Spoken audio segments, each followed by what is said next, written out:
En général, l'accompagnement, en tout cas que moi je donne, c'est souvent au niveau plutôt stratégique, organisationnel, un peu opérationnel, souvent aussi éventuellement des mises en relation si c'est nécessaire ou opportun. Et puis ça peut être aussi très opérationnel. Voilà, je peux vous donner un petit exemple. J'ai accompagné une entreprise qui a vécu une petite crise de croissance et donc elle a une énorme tension sur la trésorerie. On a mis en place voilà, une méthodologie pour récupérer le cash et pour gérer la trésorerie. Et donc, ça a été au fait que toutes les semaines, j'avais le droit à la situation de trésorerie toutes les semaines. Voilà, ce qui me permettait de challenger, de commenter des remarques, mais aussi d'un autre côté de rassurer les investisseurs que je représentais, puisque effectivement, il y avait cette situation. Alors, bon, ça c'est un peu exceptionnel, mais c'est lorsqu'il y a des crises. Mais voilà, donc l'accompagnement, en tout cas de mon expérience, il est là, et il est surtout pleinement humain. Et donc absolument passionnant. En tout cas, voilà, en ce qui me concerne, j'y prends beaucoup de plaisir. J'espère que les entrepreneurs que j'accompagne, ils trouvent aussi du plaisir en dehors de conseils ou d'éléments qui leur permettent d'avancer. Mais en tout cas, voilà, voilà pour résumer un petit peu, en tout cas, comment se passe l'accompagnement que j'effectue. Merci Stéphane, partage d'expérience très intéressant. Vous avez parlé de ces équilibres entre ce qu'on dit et ce qu'on fait quand on est entrepreneur social. Marie-Noëlle, les familles d'entrepreneurs fortunés que vous accompagnez, avec lesquelles vous travaillez, donc elles cherchent à investir, mais quel type d'investissement est-ce qu'elles recherchent? Comment ça se passe dans leur tête? Est-ce qu'elles réfléchissent à cet équilibre? Est-ce qu'elles ont d'abord toutes les mêmes réflexes? Parce que toutes les familles ne fonctionnent peut-être pas de la même façon. Et est-ce qu'elles, dans votre expérience, est-ce qu'elles prévoient systématiquement une poche pour l'impact social? Bonne question, Frédéric. On a vraiment affaire à des familles. Bon, chaque famille est vraiment à sa propre histoire, donc je ne ferai pas de généralité. Ce qui m'intéresse, moi, c'est de travailler la maïeutique familiale qui va faire émerger, en fait, la question de l'utilité d'un patrimoine dans la société. Ces jeunes qui reçoivent des héritages parfois très lourds se retrouvent dans certaines situations à d'abord être paniqués parce qu'ils ne savent pas le gérer, puis ils ne savent pas quoi en faire. Et il y a des aspirations. Et donc, tout l'intérêt, en fait, de ce travail d'accompagnement des familles, c'est de faire émerger ce qui compte pour eux. Et donc, forcément, on va avoir des familles qui vont être très concernées par l'environnement. Ça, c'est sûr qu'on a aujourd'hui une prédominance de ce souci dans les jeunes générations en particulier. Mais on va, en creusant plus loin, essayer de comprendre ce que veut dire aussi quand on veut parler de la pauvreté ou de la jeunesse ou de la protection de l'enfance. Eh bien, on va aller creuser beaucoup plus en détail pour voir concrètement quelles peuvent être les réalisations concrètes, c'est-à-dire les entrepreneurs qu'on va pouvoir présenter aux familles et qui vont leur permettre de réaliser concrètement leur investissement en fonction de ce qui compte pour eux. Mais ce que l'on peut dire quand même, c'est que dans ces familles d'entrepreneurs, l'entrepreneur qui a vécu une aventure entrepreneuriale, il a chevillé au corps la dynamique de déploiement, de croissance et de pérennité de sa boîte. Et avec cette intergénérationnel qui travaille ensemble, on a à la fois ces créateurs qui veulent pérenniser, ces héritiers, mais avec toute la bienveillance que je mets derrière, c'est-à-dire des jeunes qui se retrouvent à devoir faire quelque chose d'intelligent et qui ait du sens pour eux. Eh bien, on va en fait travailler sur cette matière-là pour arriver à trouver ce que ces familles en cheminement vont pouvoir choisir comme investissement. Donc, on a quand même une dynamique de private equity dans l'entrepreneuriat social qui a sa logique propre. Hein. C'est sûr que lorsque vous investissez dans un centre de soins palliatifs ou que vous investissez dans un restaurant d'insertion, vous n'avez pas une vision très claire sur le moment où vous allez pouvoir sortir, parce que vous allez pouvoir sortir si un autre investisseur accepte de rentrer. Or, dans la logique du private equity, eh ben, un investisseur qui reprend une participation, c'est pour emmener encore plus loin, encore plus en croissance et encore plus en rentabilité, et en réalisation des bidas, les participations qui vont être prises. Donc, c'est tout un travail en finesse et qui va permettre, en fait, à travers ces familles qui ont d'énormes moyens, qui ont des vraies capacités entrepreneuriales, de les mettre au travail à côté d'une société qui en a besoin. Et je trouve que créer ces ponts, c'est absolument passionnant. Et quand on arrive à faire se croiser les acteurs, eh bien, on arrive à des choses qui sont magnifiques. Et je vois bien des jeunes dans les holdings On a amené petit à petit à prendre aussi leurs responsabilités, à se former, à aller au conseil d'administration, à aller sur le terrain rencontrer les acteurs. Et on voit que petit à petit se met en route cette dynamique et cette dynamique croisée qui est très constructive et qui permet aux familles de venir entrer. Alors, je ne vous cache pas que parmi mes familles, je choisis des familles qui sont en cheminement de réflexion. Parce que ce qui m'intéresse, c'est de croiser ces mondes et de voir à quel point les fruits sont riches entre ces familles qui ont des capacités et ces environnements qui ont de gros besoins. Voilà, donc on a quand même des familles qui sont très peu concernées par ça et pour lesquelles les attentes de retour sur de dividendes des holdings est plus important que la façon dont on va gérer. Et donc ces poches d'impact social que je peux arriver dans certaines familles à générer viennent quand même beaucoup d'elles, hein. C'est-à-dire que moi je travaille qu'avec de l'existant, mais je fais mûrir de l'existant. Et ben, ces poches-là, elles restent quand même dans les holdings familiales, néanmoins minoritaires. Si je pouvais afficher un chiffre, même sans vouloir faire de généralité, mais en général, quand j'ai 2 à 5% de poches de holding qui sont dédiées à cette poche d'impact social, je pense qu'on n'est pas loin de la réalité. Et il y a des familles pour lesquelles il n'y a aucune place à ce type d'investissement, soyons clairs. Merci Marie-Noëlle pour cette parole de vérité. Guillaume, je saute sur l'occasion. Marie-Noëlle a dit, bon, 2 à 5%, c'est pas beaucoup, mais elle a dit qu'elles ont beaucoup d'argent pour certaines d'entre elles. Donc vous, chez Allenvie, quels sont les besoins futurs que vous avez en termes de financement pour Allenvie et pour compagnie? Alors nous, les besoins sont clairement sur l'immobilier, puisqu'aujourd'hui on a, je disais, 3 maisons, 10 en développement, la plupart sont financées, mais on en a plein d'autres en projet à Paris, à Nantes. Donc on a besoin de fonds pour financer ces projets immobiliers. Ils ont un impact vraiment systémique, les personnes qui habitent dedans, les personnes qui travaillent, les quartiers, parce qu'on fait beaucoup de réhabilitation dans des quartiers existants. Ça permet aux personnes âgées de continuer à habiter à côté des autres personnes et de ne pas habiter en périphérie des villes. Ça permet de ne pas construire des grosses unités qui ont un coût environnemental très important. Donc on est très engagé sur l'impact de ces investissements, mais c'est vrai qu'aujourd'hui, l'immobilier, je veux dire, par essence, a un impact social. En fait, vous construisez quelque chose quelque part, vous changez la vie d'un quartier, et selon le niveau de rentabilité que vous mettez sur l'investissement et la conception du bien, vous allez ou pas le rendre accessible à certaines personnes. Et en fait, aujourd'hui, avec d'autres acteurs de l'entrepreneuriat social, on est vraiment essayé de se bouger pour faire changer un peu le paradigme du financement immobilier. Parce que les taux, comme vous le savez, sont montés. Donc, moi, si vous voulez, pour être très concret, avec une exigence de renta à 3% et une exigence à 5%, je fais un projet complètement différent. Avec une exigence à 3%, je suis capable de faire une maison accessible au plus grand nombre. Parce que j'ai des loyers bas, du coup, c'est accessible à des gens qui ont moins de moyens, qui par ailleurs bénéficient de plus d'aide pour être dans ma maison. Si je suis à 5%, de fait, je peux être que sur des happy few. Eh bien, en fait, il y a plein d'acteurs comme moi et les taux ont monté. Donc, en fait, aujourd'hui, il y a un vrai enjeu et il y a un enjeu culturel parce que je le disais un peu tout à l'heure, moi, je vois beaucoup, je peux prendre l'exemple des familles, mais en fait, c'est un peu la même chose chez les instits. Il y a une tendance où on accepte de dire, bon, bah, je vais prendre quelques millions que ce soit sur mes poches d'argent et je vais les mettre très à risque sur du early stage dans l'investissement social.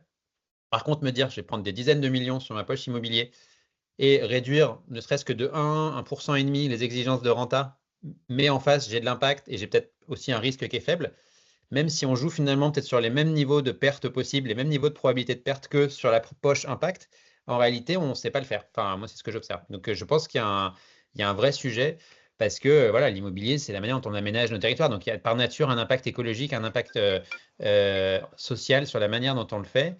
Et donc aujourd'hui, heureusement, il y a pas mal de réflexions, de nouveaux véhicules, d'acteurs qui vont se lancer ou d'acteurs de terrain qui se disent pourquoi est-ce qu'on ne crée pas nos propres foncières. Voilà, il y a beaucoup de réflexions sur ce sujet et nous, c'est vraiment l'enjeu. Marie-Noëlle, une réaction? Oui, je suis très intéressée par ce que dit Guillaume parce que c'est avec Madame Annick Martin.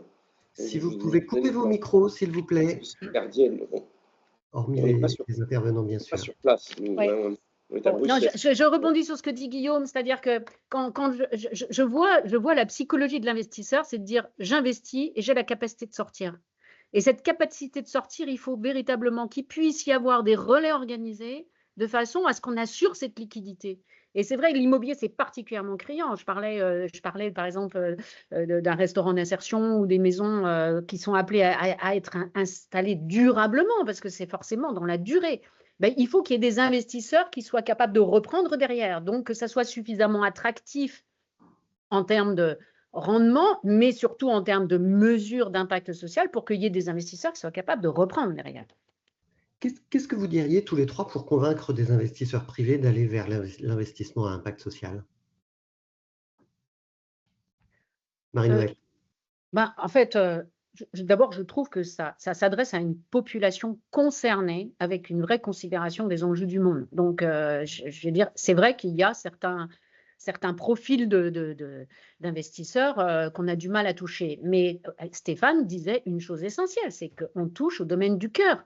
Et tous les entrepreneurs sociaux que je rencontre sont des gens qui sont infiniment concernés par l'évolution du monde et par la rencontre, par la création de liens, par le soin des personnes qui en ont le plus besoin et qui sont délaissées pour compte. Donc, on va toucher une fibre qui est quelle responsabilité avons-nous en tant qu'acteurs de la société? On parlait d'écologie intégrale tout à l'heure, mais de considérer que l'argent, il est au service du monde et non pas… c'est un moyen et pas une finalité en soi. Et donc, il y a quand même un certain nombre de familles qui sont hermétiques, disons-le. Et puis, mais dès qu'on touche à la notion de famille, eh bien, on voit bien qu'il y a la conscience de la nouvelle génération. Quand il y a une famille, il y a des questions d'héritage, de transmission de valeurs. Et donc, c'est dans ces domaines-là qu'on va arriver à aller chercher en fait la substantific moelle qui fait que la famille va être concernée par tel domaine. Peut-être qu'il y a eu un handicap dans la famille et ça va être plutôt dans ce domaine-là. Peut-être qu'il y a eu des médecins et qui vont être plus tournés vers la dimension du soin. Donc, on touche le cœur, voilà. Et il y a beaucoup de cœur dans les familles. Et souvent, dans ces environnements où on est contraint par des problématiques de rapport au pouvoir, rapport à l'argent, on a du mal à prendre du temps pour aller chercher ce qui est de l'ordre du cœur, et parce qu'on touche aussi des sujets où il y a une certaine pudeur à aller adresser ces thématiques-là. Mais on voit bien qu'en donnant la parole petit à petit à des membres familiaux qui vont pouvoir du coup échanger, on va trouver des ressorts qui sont d'un tout autre ordre que le ressort purement financier. Il n'empêche quand même que quand on a des holdings, ces holdings ont une vocation lucrative. Et c'est parce que ces holdings ont une capacité lucrative que l'on peut porter durablement des projets à impact social. N'oublions pas qu'on a toujours quand même besoin de travailler le moteur qui va alimenter en fait ces investissements qui sont par nature bien moins rentables quand même que de l'investissement très classique en fait. Guillaume, qu'est-ce que vous diriez, vous, pareil, pour convaincre les investisseurs à aller vers le social, avec votre casquette d'entrepreneur? Ce n'est pas le même discours que celui de Marie-Noëlle, évidemment.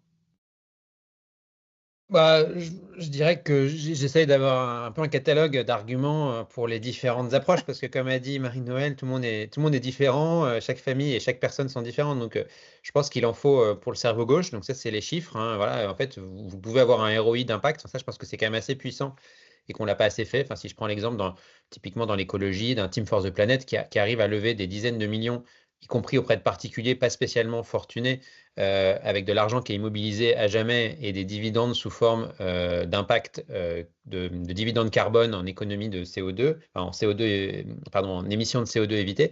Je pense quand même qu'il faut creuser cette piste à fond, parce que je pense qu'aujourd'hui, on est un peu câblé quand même pour raisonner avec des chiffres.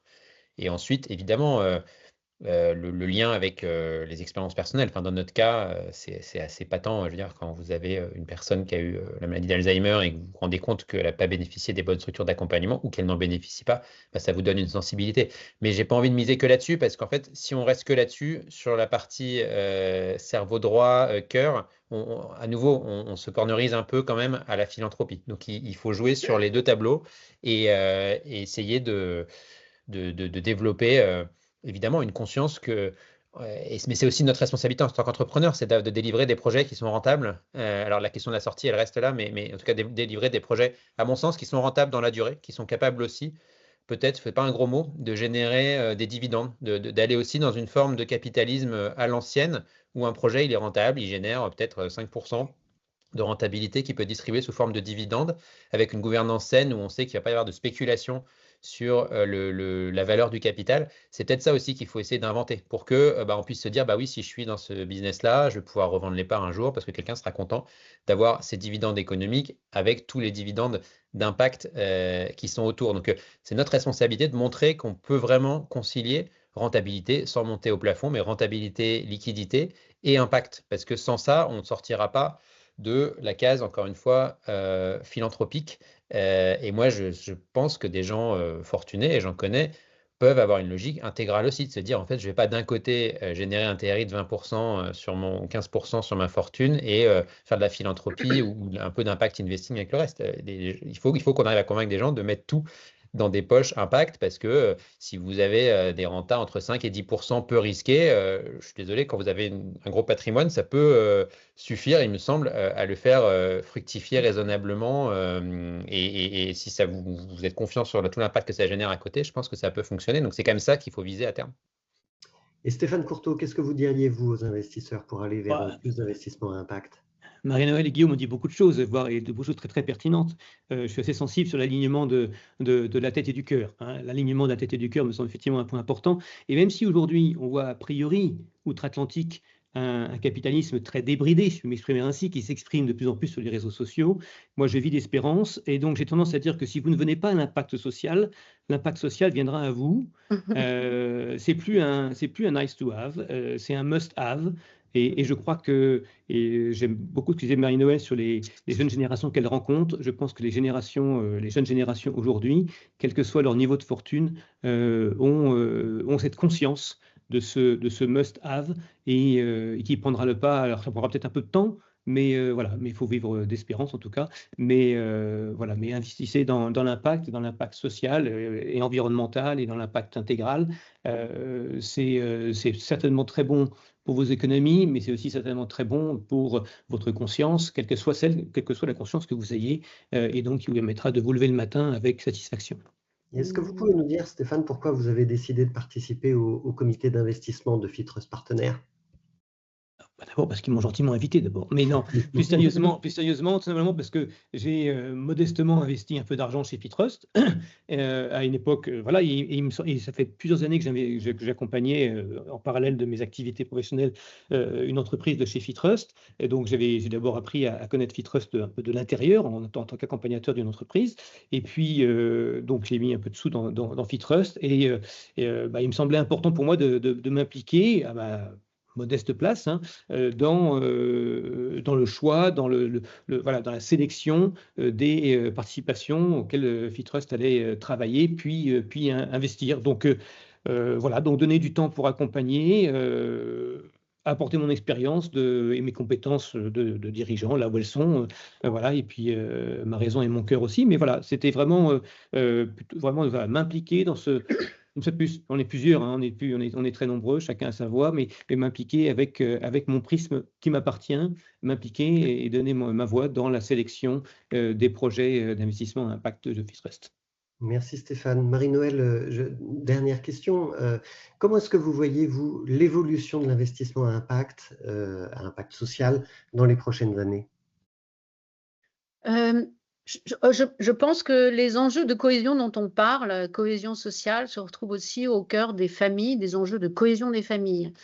Pour moi, c'est un sujet qui me semble primordial, c'est-à-dire quand on travaille avec les familles sur ces sujets-là, on les amène à trouver un espace de dialogue, de communication intergénérationnelle que je vois en amélioration, difficile à mesurer, mais en amélioration. Donc, moi, je pense qu'une fois qu'on aura réussi à avoir des outils qui sont clairs, une mesure qui est plus précise, il y a 30% des acteurs qui disent aujourd'hui avoir une mesure à peu près correcte, et je pense qu'on est quand même, on est encore très, très loin des objectifs que l'on souhaite.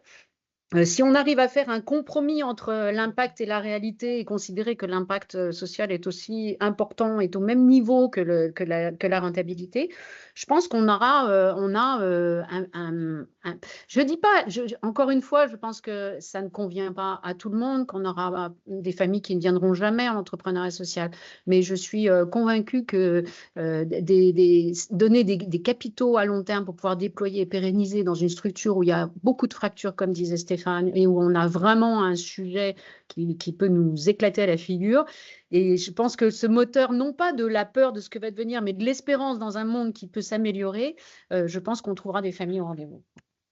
Merci beaucoup Marie-Noëlle. Je voudrais me tourner vers Stéphanie de Beaumont parce qu'elle a surveillé le fil de la conversation pendant tous nos échanges. Et il y a eu beaucoup de réactions aujourd'hui, Stéphanie. Est-ce qu'il y a des questions particulières qui ressortent et qu'on peut encore adresser avant de terminer, qu'on peut adresser à nos intervenants? Merci Frédéric et merci à vous trois. C'était quand même assez riche et dense. Pas beaucoup de questions, quelques remarques, notamment sur le sujet de la mesure bientôt, bien sûr, le ROI d'impact, et je crois qu'il y a peut-être des pistes à étudier de ce côté-là, et notamment de ce qu'a souligné Guillaume sur l'expérience de Time for the Planet, même si on est tous conscients que dans le social, c'est difficile de tout mesurer et qu'il y a vraiment des choses que nous n'arriverons jamais à mesurer. Le sujet aussi qui est revenu dans les remarques, c'est le sujet des sorties. Comment est-ce qu'on sort? Comment est-ce qu'on trouve des relais de financement après des fonds à impact sociaux qui effectivement sont des capitales patients, mais qui à un moment donné sont non pas obligés, mais doivent faire le choix ou pas de la sortie compte tenu de la demande de leurs investisseurs. Donc un sujet aussi, une petite remarque de mon côté, c'est que c'est vrai que le paysage s'est complètement étoffé quand même depuis pas mal d'années et qu'il y a plus de relais aujourd'hui qu'il n'y en avait encore il y a 10 ans. Alors plus du côté des industriels et des institutionnels que d'autres fonds secondaires sur la notion d'impact social. Mais voilà, on espère que peut-être un jour, il y aura ce type de fonds secondaires dans notre secteur. En gros, c'était les deux gros sujets qui sont ressortis dans les réponses. J'ai noté la remarque de Marie-Noëlle sur le risque de déception par rapport à l'investissement impact social, que je trouve qu'on doit aussi traiter collectivement, parce que je trouve que c'est un mot assez fort et auquel on est assez peu habitué, nous, en tout cas dans notre prisme, et qu'il faut qu'on le renverse en fait. Et qu'on le renverse vraiment et qu'il faut qu'on trouve les arguments et les manières de faire en sorte que ça soit vraiment renversé et qu'il y ait plutôt un risque de contentement, de joie et j'allais dire, de reward, enfin au sens de give back anglais, voilà, autour de ça. Donc voilà, pas de questions. Bien sûr, on reste à la disposition de nos auditeurs s'il y a des questions qui arrivent plus tard. En tout cas, je voulais, si vous n'avez pas de remarques supplémentaires, mais je crois qu'il faut qu'on digère tout ce que vous avez dit maintenant, je voulais vous remercier en tout cas tous les trois et Frédéric. Je voulais dire à ceux qui réfléchiraient à investir pour avoir un impact social via l'entrepreneuriat. On est bien sûr à votre disposition, toute l'équipe de FitTrust est à votre disposition et je voudrais, si vous me permettez, citer un de nos investisseurs qu'on peut rendre public puisqu'il s'est déjà exprimé dans nos rapports d'activité. C'est Antoine Lemarchand, qui appartient donc à la famille qui a créé Nature et Découverte, donc une famille d'entrepreneurs et qui est investisseur chez nous, et qui a dit en fait que lui, il souhaitait investir justement dans des entreprises à impact social parce que ça permettait d'allier l'efficacité de l'entreprise avec la centralité d'un objectif d'impact social. Donc voilà, je crois que l'outil entreprise aussi, dans certains cas, peut être vraiment, vraiment efficace, à côté, on l'a bien dit, à côté du don et des associations, mais en tout cas, ça existe. Il faut les financer et trouver les bons investisseurs. Voilà, je vous remercie beaucoup et j'espère à très bientôt. On continuera d'organiser ce type de débat et en tout cas à creuser cette voie pour pouvoir financer des entrepreneurs comme Guillaume et ses acolytes qui ont justement choisi l'outil entrepreneurial pour traiter un problème de société dont on s'est tous rendus après le confinement, on s'est tous rendus compte à quel point il était indispensable. Merci beaucoup et très bonne journée. Merci beaucoup. Bonne Merci journée à vous. Merci. Merci. Au Belle revoir. journée.